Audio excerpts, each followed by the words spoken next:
तर नमस्कार मंडळी, मी योगेश चंदनकर पुन्हा एकदा गप्पाच्या पुढच्या भागामध्ये आपलं स्वागत करत आहोत. तर आज आहे ना, आपण एका अशा मंडळाचा पॉडकास्ट घेतोय ज्यांचा गणपती बसतो तर गणेशोत्सवामध्ये म्हणजेच भाद्रपद चतुर्थीला, पण त्यांचं विसर्जन होतं ते संकष्टी चतुर्थीला. तुम्हाला समजलं असेल, हो, मी अंधेरीच्या राजाबद्दल बोलतो आहे. तर या आपण बोलूया अंधेरीच्या राजा. दादा, तुमची एक नमस्कार. तोंड ओळख करून द्या ना. मी शैलेश फणसे. आम्ही ज्या वेळेला स्थापना झाली 1966ला, तेव्हा मी अगदी लहान होतो. आमचे वडील आणि सगळी मोठी मंडळी त्यांनी हा गणेशोत्सव त्यावेळेला बसवला होता. मी कालांतराने ह्या विभागात उपशाखा प्रमुख, शाखा प्रमुख, उपविभाग प्रमुख, 3 वेळा नगरसेवक, standing committee chairman, improvement committee chairman, सभागृह नेता अशी बरीच पदं शिवसेना उद्धव बाळासाहेब ठाकरे यांच्या माध्यमातून मला मिळाली. पण खरा पिंड हा सोशल वर्क करण्याचा असल्यामुळे अनेक माध्यमातून समाजसेवा करतो. 1991 नंतर हा जो गणेशोत्सव आहे, ह्या गणेशोत्सवामध्ये आम्ही सर्व मंडळींनी पुढाकार घेऊन, कारण जी पहिली जी मंडळी होती, जी करणारी होती, त्यांनी 90 साल ज्यावेळेला आमचं रौप्य महोत्सव होता, त्यावेळेला त्यांनी ते सांगितलं की आता नवीन पिढीने घ्या. मग आम्ही पुढे आलो सर्व मंडळी त्यांच्याबरोबर, आणि आम्ही सगळ्यांनी मिळून हा गणेशोत्सव 91 पासून आज 2025पर्यंत आम्ही सगळे मिळून एकत्र हा साजरा करतो. मग यंदा 60वं वर्ष, यावर्षी काय बघण्यासारखं असेल तुमचं? असं आहे की दरवर्षीच आम्ही चांगलं बघण्यासारखंच करण्याचा प्रयत्न करतो, पण हे 60वं वर्ष आहे आणि ते विशेष करायचं. हे आम्ही जेव्हा 50वं वर्ष आमचं 2015ला केलं, त्याच वेळेला आम्ही ठरवलं की आपण या पद्धतीने जो रजत जयंती उत्सव आहे तोही चांगला मोठ्या ह्याच्याने करायचा. कारण आम्ही 1966 पासून आजपर्यंत या 60 वर्षात विविध उपक्रम राबवले. 50व्या वर्षी अतिशय चांगला देखावा केला होता. तर 60व्या वर्षी तसा देखावा करायचा म्हणून गुजरात येथे सारंगपूर या ठिकाणी कष्टभंजन हनुमानाचं मंदिर आहे, अतिशय प्रसिद्ध आहे. त्या ठिकाणची मूर्तीसुद्धा भव्य दिव्य आणि उंच आहे. तसंच त्याची रेप्लिका आपल्या इथे करायची असं आम्ही सगळ्यांनी निर्णय 2 वर्षापूर्वी घेतला होता आमच्या कार्यकारिणीने. आणि त्या पद्धतीने आम्ही तिथे गेलो, तिथे जाऊन त्यांना भेटलो आणि मग सगळं बघितलं. ते तर खूप उंच आहे, ती मूर्ती खूप उंच आहे, भव्य आहे, जागाही खूप मोठी आहे, एकरमध्ये आहे. आमचं छोटी जागा आहे, पण तरी आम्ही त्याचा छोटासा रेप्लिका करण्याचा प्रयत्न यावर्षी करणार आहोत. जवळजवळ 80-85% आमचं काम झालेलं आहे. आणि आम्ही हे सगळं जे करतो ते फायबरमध्ये करतो. आमची मूर्तीसुद्धा 32 फूट उंच अशी मूर्ती असणार आहे आमची हनुमानाची. आणि आपण म्हणाल की सारंगपूर का, हनुमानजींचं देऊळ का घेतलं, तर हे वर्षसुद्धा हनुमानासाठी जवळजवळ म्हणजे पूर्ण वर्षभर हनुमानाची आपण हे करायची, पूजा करायची, अर्चा करायची. हे वर्ष हनुमानजींचं आहे, म्हणून यावेळेला आम्ही ती रेप्लिका आम्ही या ठिकाणी करणार आहोत. आमचं वैशिष्ट्य आहे की आम्ही प्लॅस्टर ऑफ पॅरिसचं करत नाही. आम्ही सगळं जे करतो ते बहुतेक सगळं फायबरमध्येच करतो. आणि भक्तही खूप येतात. आम्हाला डेकोरेशन तर आम्ही करतोच, परंतु भक्तांची सोय कशी करायची याच्यावर जास्त आमचा फोकस असतो. कारण हजारो लोक येतात या ठिकाणी, त्यांना कुठे त्रास होऊ नये. कारण आमचं दर्शन असं असतं की आम्ही लांबून दर्शन देत नाही, पायाशी नेऊन भक्ताला पायाशी जाण्याची संधी मिळते. त्यामुळे ती व्यवस्था आम्हाला करावी लागते. आणि गेले 35 वर्ष सातत्याने हा जो कार्यक्रम जो आहे गणेशोत्सवाचा आम्ही करतो आहोत. ह्याच्या आधीसुद्धा आम्ही प्रत्येक कार्यक्रमाला, मी तर असं आहे की पहिल्या गणेशोत्सवापासून आज ताग आहेत, प्रत्येक गणेशोत्सवाला आधी वडिलांचा हात पकडून मग सगळ्या तरुण मुलांबरोबर हा मी प्रत्येक वेळेला उपस्थित राहतो. त्यामुळे मला ही कल्पना आहे की कशा पद्धतीने पूजा, वेळ, आणि जेव्हा पहिल्यांदा बसलं तेव्हा आमचा गणपती 5 दिवसाचा होता, म्हणजे बसायचा होते गणेशोत्सव. आता तो 14 दिवसाचा झाला आहे. म्हणजे विनायकी चतुर्थी ते संकष्टी चतुर्थी. जसे दिवस वाढले तशी जबाबदारीही वाढते. हो. आणि त्यामुळे सगळी टीम आमची चांगली आहे. आमचे अध्यक्ष आहेत, सेक्रेटरी आहेत, हे सगळी मंडळी त्यांच्याबरोबर म्हणजे बरोबर कांद्याला कांदा लावून आमच्याकडे जवळजवळ 350 कार्यकर्ते आहेत, लहान मोठे, आणि ते उत्साहाने भाग घेतात. अनेक लोक रजा घेतात, अनेक लोक जे बाहेर गेली आहेत, इव्हन परदेशी गेली आहेत, तीसुद्धा यावेळेला इथे आवर्जून उपस्थित असतात आणि सेवा देतात. मला एक सांगा ना की आता तुम्ही जसं बोललात ना की विसर्जन हे संकष्टी चतुर्थीला होतं, तर त्यामागचं कारण काय? कारण एक पूजेची मूर्ती ती अनंत चतुर्दशीलाच विसर्जन होतं. असं आहे की तुम्हाला सांगितल्याप्रमाणे पहिल्यांदा 5 दिवस होता, मग 7 दिवस झाला, नंतर मग अनंत चतुर्दशी. कारण लोकांचं तसं त्या पद्धतीने, आणि हे दिवस कसे असतात कमी करता येत नाही. एकदा तुम्ही वाढवलेत तर शास्त्राप्रमाणे एकदा 5 दिवसाचा 7 दिवस केला की परत तो 5 दिवसाचा होत नाही. परंतु मला आठवते 1973 साली महाराष्ट्रात प्रचंड दुष्काळ पडला होता. म्हणजे आजपर्यंत असा दुष्काळ कधी पडलेला नाही. लोक हवालदिल होते. त्याच वेळेला त्याच पिरियडमध्ये ही जी आमची कॉलनी आहे ती इंडस्ट्रियल कॉलनी आहे. म्हणजे कामगारांसाठी बांधलेली कॉलनी आहे, म्हाडाची आहे. त्यावेळेला महाराष्ट्र हाऊसिंग बोर्ड होतं, MHB होती, आता म्हाडा झालं. त्यावेळेला अनेक बिल्डिंगमध्ये अनेक कंपन्यांची लोक अशी समूहाने राहत होती. तर उदाहरण द्यायचं, ह्यात आजूबाजूच्या 3 बिल्डिंगी आहेत. ह्या 3 बिल्डिंगीमध्ये गोल्डन टोबॅकोचे कामगार राहत होते. त्याच्या पुढे 3 बिल्डिंगमध्ये स्पेशल स्टीलची लोक, ज्याला आता टाटा स्टील म्हणतात. त्यानंतर 2 बिल्डिंगमध्ये एक्सेलची होती. MIDCची स्वतः महाराष्ट्र गव्हर्नमेंटच्या MIDCच्या सुद्धा इमारती होत्या. त्यामुळे सगळी लोक जी आहेत ती तशी एकमेकाला खूप परिचित, म्हणजे आल्यापासून एकमेकाला परिचित होती. आणि ज्यावेळेला 1966ला आम्ही इथे आलो, त्याच्यानंतर त्याच वर्षी गणेशोत्सव झाला. कारण कामगार एकमेकाला ओळखत होते. त्यांना अशी नवीन ओळख व्हायला काय 6 महिने वर्ष लागण्याची गरजच नव्हती. आधीपासून एकमेकाला ओळखत होते. त्यामुळे एकत्र येऊन गणेशोत्सव चालू केला. आणि ज्यावेळेला 73 साली दुष्काळ आला, त्यावेळेला गोल्डन टोबॅकोमध्ये संप झाला. असाच श्रावणाच्या आधी आणि गणेशोत्सवाच्या आधी.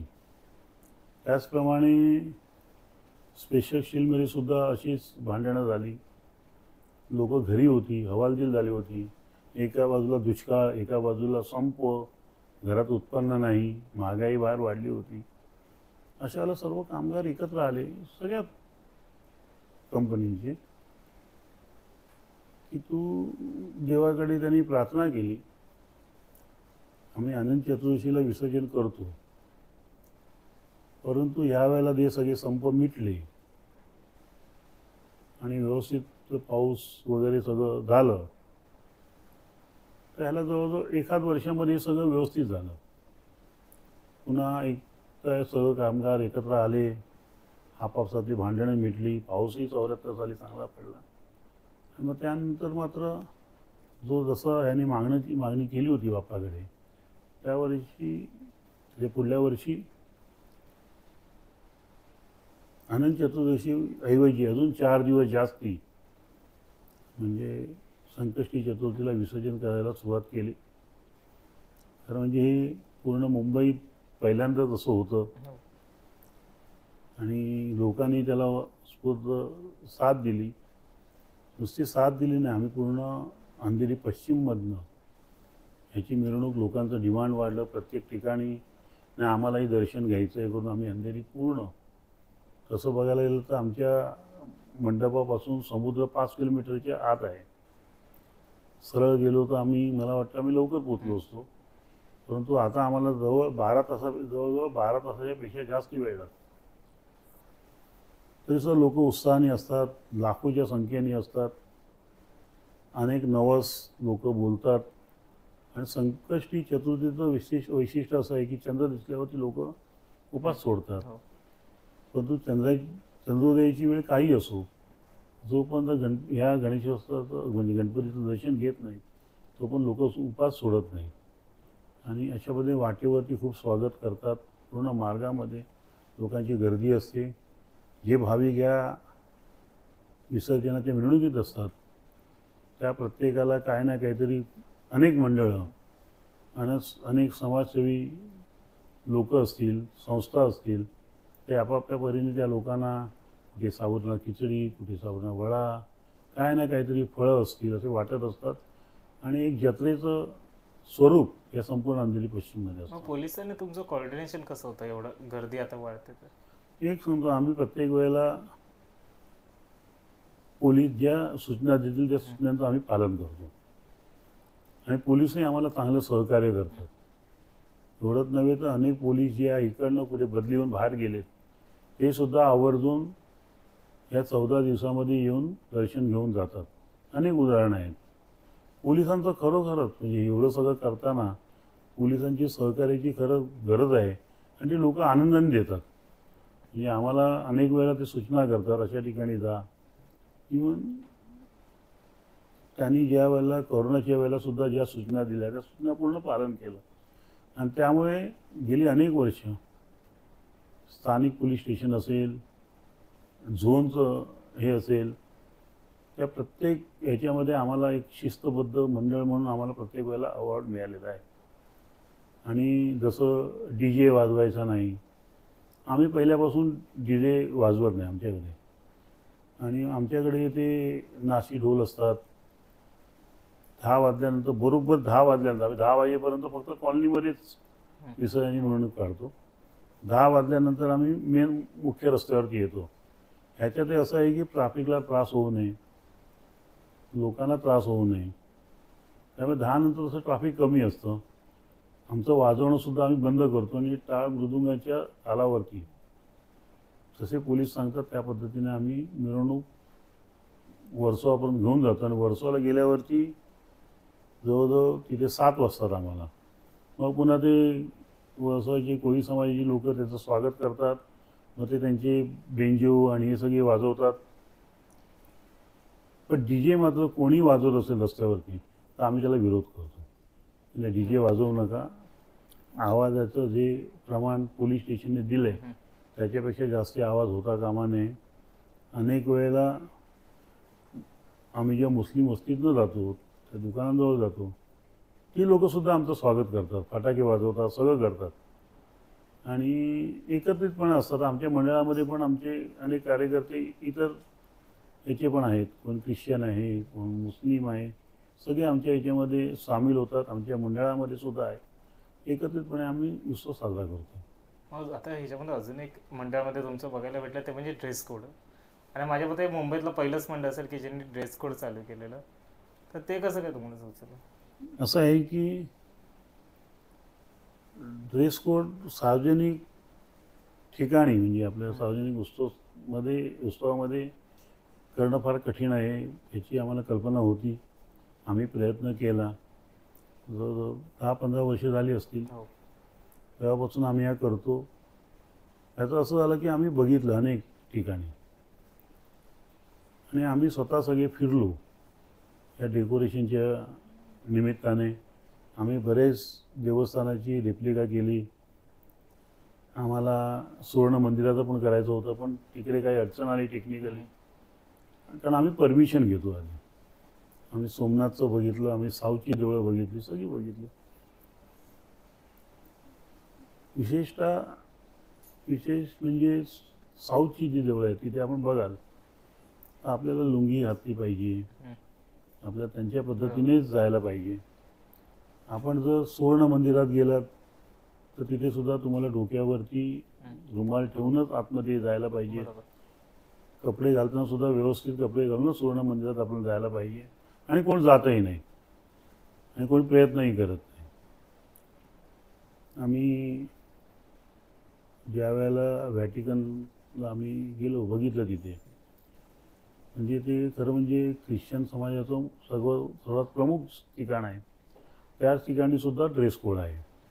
म्हणजे स्लीवलेस चालत नाही, गुडघ्याच्या खाली कपडे पाहिजेत, त्याच्यावर तिथे सुद्धा ड्रेस कोड आहे. म्हणजे असं नाही की हिंदू समाजामध्ये, शीख समाजामध्ये व ख्रिश्चन समाजामध्ये सुद्धा त्या ठिकाणी ती आहे. ते आम्ही जवळून बघितलं. त्यानंतर आपण जर मुस्लिम समाजांच्या मोठ्या मोठ्या मॉस्क जगभरात आहेत, त्या मशिदीमध्ये सुद्धा तुम्हाला ड्रेस कोड आहे. मग आम्ही विचार केला की आमच्यासुद्धा देवांना जसं इतर ठिकाणी आहे तसं ड्रेस कोड आपल्याकडे करावा. पहिली 1-2 वर्ष आम्हाला थोडा त्रास झाला. अनेकांनी विरोध केला आणि विशेषतः विरोध करणारी सुद्धा आपलीच लोक होती. बाहेरच्या लोकांनी नाही केला, पण आपल्या लोकांनी केला. पण नंतर तर लोकांना समजायला लागलं की हे बरोबर आहे. आणि आता तर मी बघतो की अनेक मंडळांमध्ये, अनेक देवळांमध्ये, जे सिद्धिविनायक मंदिर असेल किंवा अनेक मंडळं असतील, त्यांनी सुद्धा हे ड्रेस कोड सुरू केला.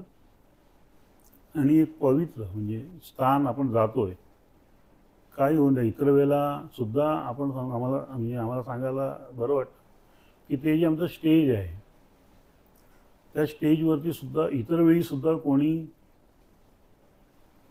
असे कपडे घालून जात नाही जेव्हा गणपती नसतात. आमच्याकडे आम्ही 2 उत्सव करतो, गणेशोत्सव करतो आणि नवरात्रोत्सव त्या स्टेजवरती. हे जसे आमच्या गणेशोत्सवाला जशी 60 वर्ष होत आहेत, तसे नवरात्रोत्सवाला सुद्धा 60 वर्ष होत.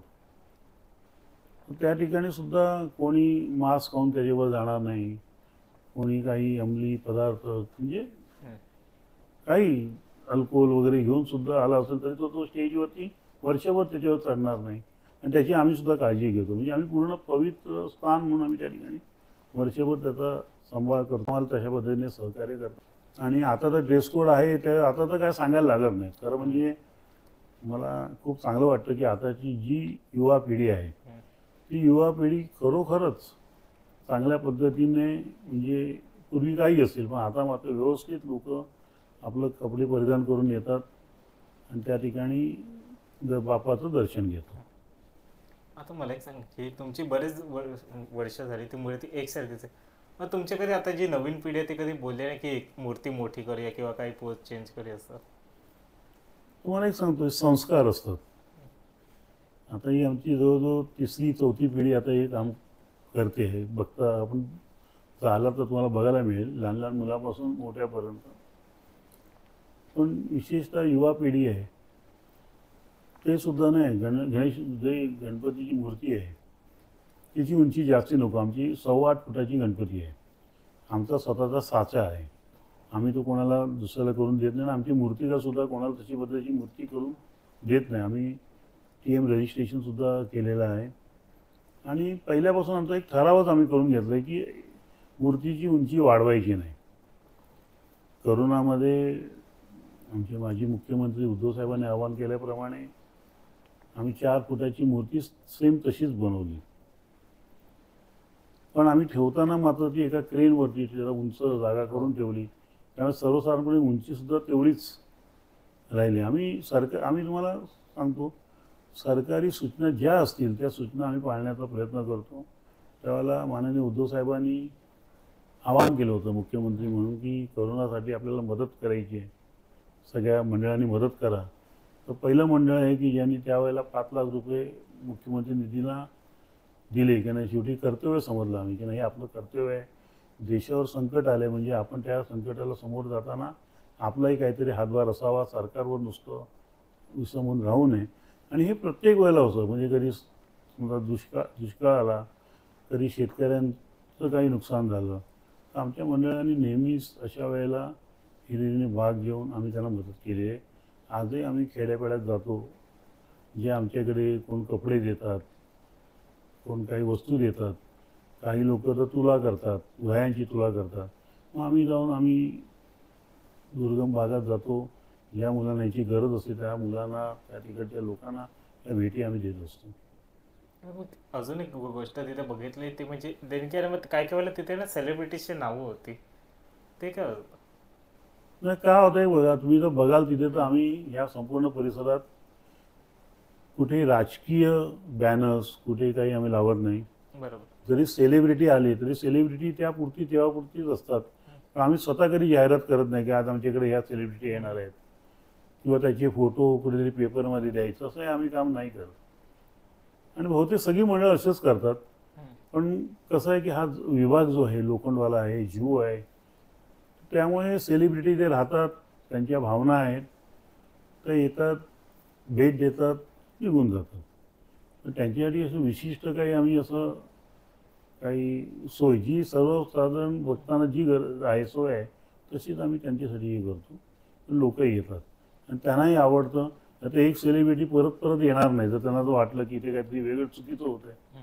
पण तसं नाही, सगळे लोक येतात, दर्शन घेतात, आम्हाला तास 2 तास आधी सांगतात की आम्ही येणार आहोत. त्यामुळे आम्ही जाहिरात करत नाही, त्यांना त्रास होणार नाही याची आम्ही काळजी घेतो. कसं होतं की त्यांच्या गर्दीबरोबर आमची जी सिस्टम आहे ती कुठे कोलमडू नये त्याची आम्ही काळजी घेतो. आता सांगा, आता 60वं वर्ष यावर्षी, हिरक महोत्सवी वर्ष. या हिरक महोत्सवी वर्षाची काय पूर्वतयारी आता? मी आपण आपल्याशी मगाशी बोलल्याप्रमाणे 50 वर्षापासूनच आम्ही ह्याची 60 वर्षे सुरुवात केली. अनेक लोक आहेत की ज्यांनी महिन्याला 100 रुपये 60व्या वर्षासाठी म्हणून जमा केले. म्हणजे जवळजवळ 9,600 रुपये आमची प्रत्येकाने अनेक कार्यकर्त्यांनी स्वतःहून दिले. म्हणजे एक निधी जमा झाला. बरं, आम्ही या निधीमधला काही जो निधी आहे ते 60व्या वर्षासाठी म्हणून आम्ही राखून ठेवला. एवढंच नव्हे तर पुढच्या 75 वर्षासाठी सुद्धा आम्ही आतापासून निधीचं प्रोव्हिजन करतो आहोत. शेवटी प्लॅनिंग करणं फार गरजेचं आहे, ते आम्ही केलं. ह्या देवळाला भेट आम्ही 2 वर्षापूर्वी दिली. ह्या महिन्यात नाही, त्याच्या आदल्या मे महिन्यामध्ये म्हणजे 2023ला आम्ही जाऊन ते बघून आलो. त्याच्यानंतर आमचे जे डेकोरेटर आहेत, जे पूर्ण सजावट करणार आहेत, त्यांनी अनेक वेळा तिथे भेटी दिल्या. एक एक कोपरा त्यांनी त्याची फोटोग्राफी केली आणि हे सगळं तुम्ही परमिशन घेऊनच आम्ही गेलो. आणि गेले वर्षभर सातत्याने आम्ही बैठका घेतो आठवड्यातून एकदा की काय केलं पाहिजे, एक लोगो बनवला पाहिजे, रील्स बनवल्या पाहिजेत, लोकांपर्यंत आपण आगमन कसं करायचं. आता सुद्धा आम्ही 24 तारखेला आमचं आगमन आहे. आमचे अध्यक्ष सेक्रेटरी अशोक राणे आहेत, विजय सावंत आहेत, आमचं सुबोध चिटणीस आहे, हे सगळी जी मंडळी स्वतः काल गेली. तिकडनं आणायचं कसं, तिकडे किती वाजता जायचं, गणपती कसं आपण त्या ठिकाणी किती वाजता हे करायचं, हे सगळं काल बघून आले, नियोजन केलं आणि 24 तारखेला आम्ही त्या पद्धतीने. आणि आम्ही आमच्याबरोबर स्वतः पोलीस स्टेशनची काही लोक आहेत, ज्यांचे अधिकारी आहेत, त्यांनासुद्धा आम्ही सांगितलं की आम्ही तुमचे काय पेमेंट आहे ते करायला तयार आहोत, तुम्ही आमच्याबरोबर चला. म्हणजे रस्त्यात कुठे काही जर तुमची गरज लागली, ट्रॅफिकचं असेल काय असेल ते येणार, ती लोकं येणार. त्याच्यासुद्धा आम्ही गेले 15 दिवस त्यांच्याशी बैठका केल्या. आणि या सगळ्या बैठकीचा परिपाक म्हणजे आता 24 तारखेचे आमचे आगमन. तसंच आम्ही विसर्जन करणारी जी मंडळी आहेत, जी वर्षाची जी मांडवी गल्लीची लोकं आहेत, त्यांच्याशी सुद्धा आम्ही 2 महिन्यापूर्वी बैठक घेतली. त्यांनाही सांगितलं कशा पद्धतीने आपण विसर्जन करायचं आहे. तेव्हा तर परवानगी मिळेल नाही मिळेल याची कल्पना नव्हती, पण आता यावर्षी तरी परवानगी मिळाली आहे.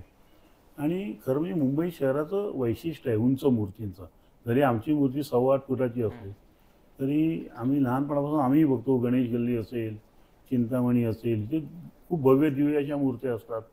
अनेक मूर्त्या 10 फुटापेक्षा वरती कॉमन आहे. त्यामुळे ते असं कृत्रिम तलावात करणं फार कठीण होतं.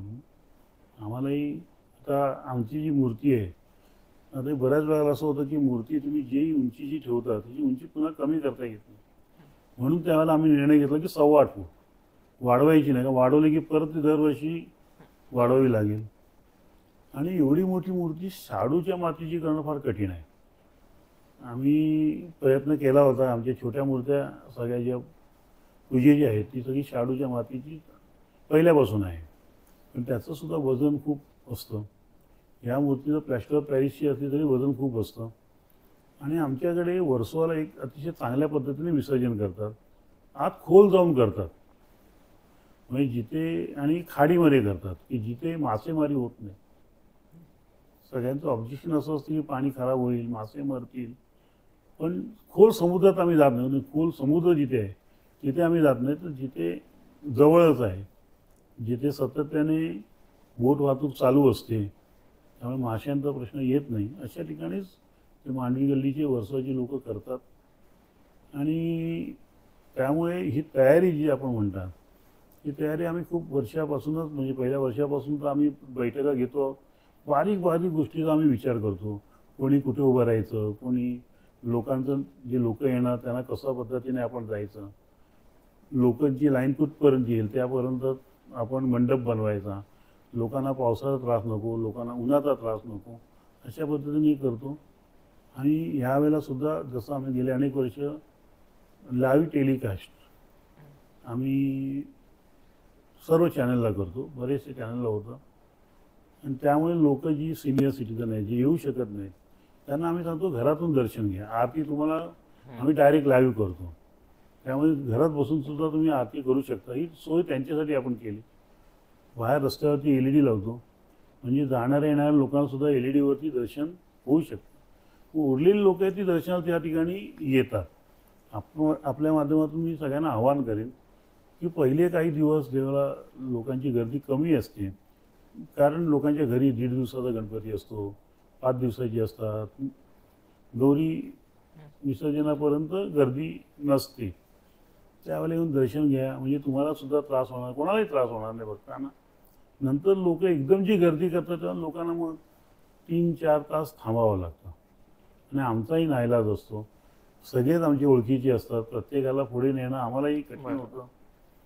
अनेक वेळेला असं होतं की काही कार्यकर्त्यांचा फोन बंद करायला लागतो, एवढी लोकांचं हे असतं. पण लोक, आमचे कार्यकर्ते सुद्धा त्याला खूप चांगली साथ देतात.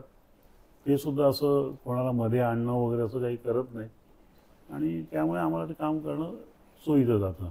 आणि प्रत्येक स्पॉटला कोणी उभं राहायचं, हे गेट कोणी बघायचं, याचीसुद्धा. आणि आमच्या टीम्स आहेत,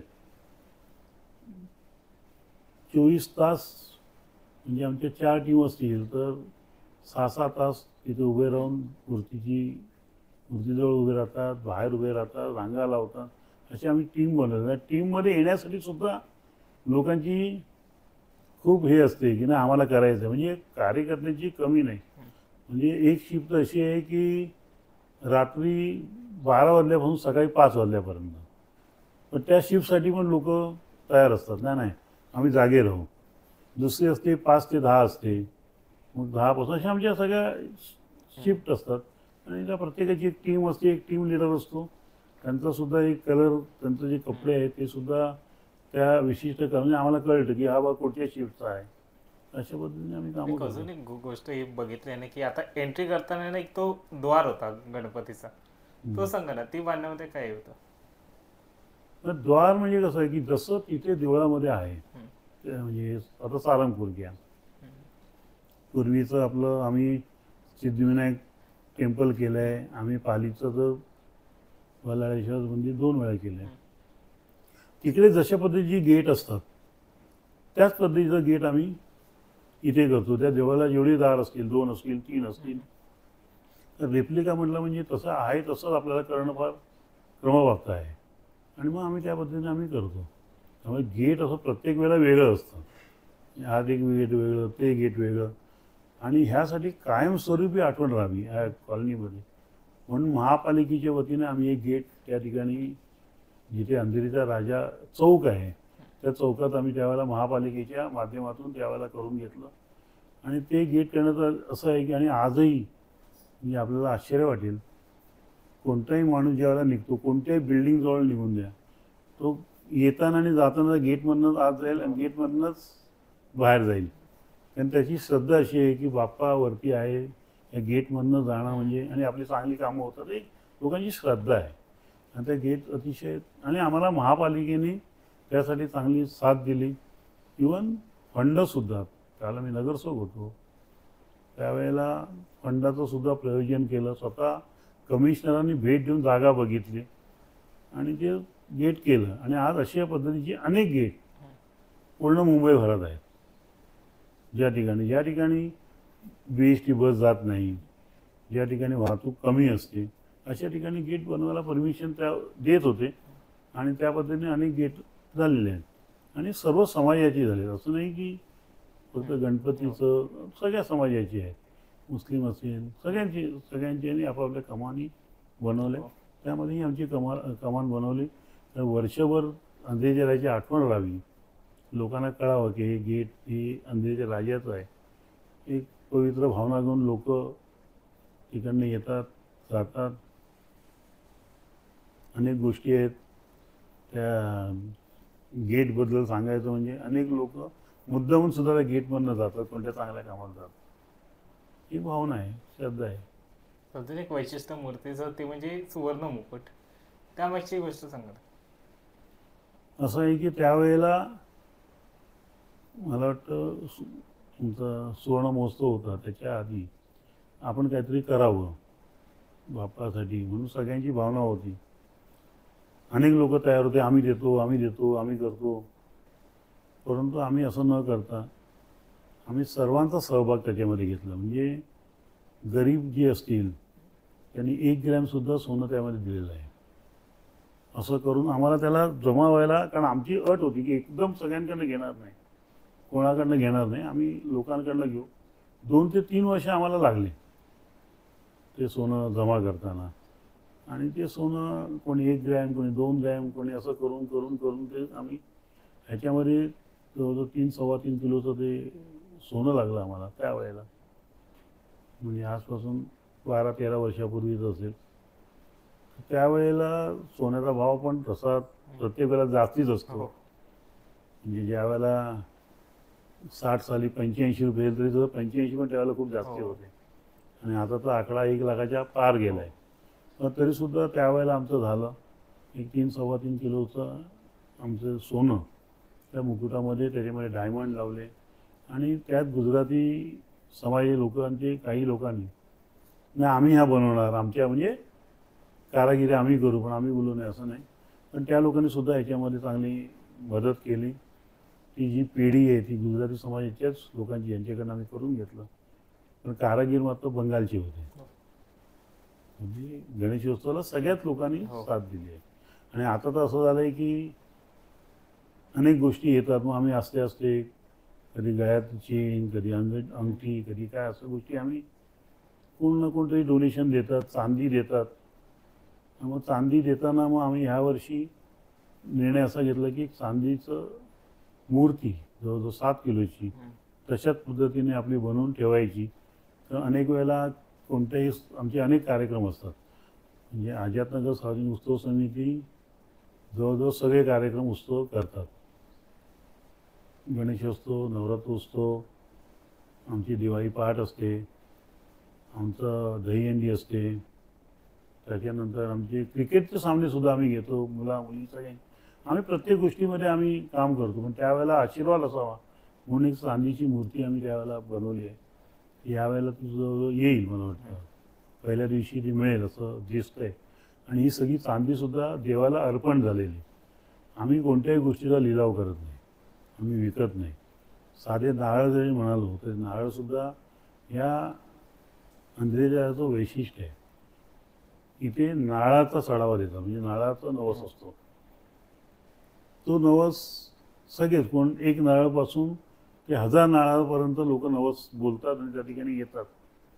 आणि ते नारळ जे आहेत ते आम्ही म्हणजे भक्तांना वाटतो, जे येतात डोनेशन देतात त्यांना देतो, तरीसुद्धा उरतात. मग आम्ही त्याचं एक मिठाईसारखं बनवतो आणि प्रत्येक घराघरात वाटतो. पण नारळ विकत नाही, नारळाचा लिलाव करत नाही. तर नारळाचं मिठाई बनवून प्रत्येक घराघरात येणाऱ्या जाणाऱ्या सगळ्या लोकांना आम्ही ते वाटतो. म्हणजे पैसे येतात, तो पैशापेक्षा जास्ती नारळाचा, म्हणजे जवळजवळ नाही म्हटलं तर रोजचे 700-800 नारळ येतात. 14 दिवसात तुम्ही समजा किती येत असतील, तरी आम्ही तिथे वर्गणी देणारा प्रत्येकाला आम्ही तर नारळाचा प्रसाद देतो. मला आता एक शेवटचा प्रश्न, मॅनेजमेंट टीम कशी मंडळाची? मंडळाची मॅनेजमेंट टीम म्हणजे तुम्हाला सांगितलं आमचे 350 कार्यकर्ते आहेत. त्याच्यात ज्यांना काम करायचं आहे त्यांना आम्ही संधी देतो. लहान असेल मोठा असेल सगळ्यांना संधी देतो. मग बाई फक्त एरियातले की बाहेरचेही येतात तिथे? नाही, आम्ही वैसे पूर्ण आझादनगर कॉलनीमध्ये जे राहतात, आझादनगर नंबर 2, खरं बघायला गेलं तर आमच्याकडे आझादनगर 1, आझादनगर 2, आझादनगर 3 अशा 67 बिल्डिंग्स आहेत. पण ह्या ज्या आझादनगर 2मध्ये आमच्या 20 बिल्डिंग आहे. त्या 20 बिल्डिंगमध्ये राहणाऱ्या लोकांना आम्ही प्राधान्याने त्याच्यात घेतो. मग काही कार्यकर्ते असे असतात की परिस्थितीमुळे किंवा कुटुंब वाढल्यामुळे ते इकडनं दुसरीकडे राहायला गेलेले असतात. त्यांचे भाऊ इथे असतात, ते कुठे दुसरीकडे गेलेले असतात. तर त्यांना सुद्धा आम्ही संधी देतो. आणि ती मंडळी इथे येऊन राहतात, म्हणजे रात्रभर झोपतात सुद्धा इथे. तुम्हाला सांगतो, आमचे कार्यकारी अध्यक्ष जे आहेत महेंद्र धाडिया, ते इथे राहायचे, आता चारकोपला राहायला गेले. त्यांचे भाऊ इथे राहतात. तर ते पूर्ण 14 दिवस इथे येऊन आपल्या भावाकडे राहतात, ते सेवा करतात. आणि प्रत्येक बैठकीला चारकोपवरनं येतात. तर अशा मंडळींना आम्ही घेतो. काही मुली आहेत सासरवाडीला पलीकडे दुसरीकडे गेल्यात, काम ठिकाणी गेल्यात.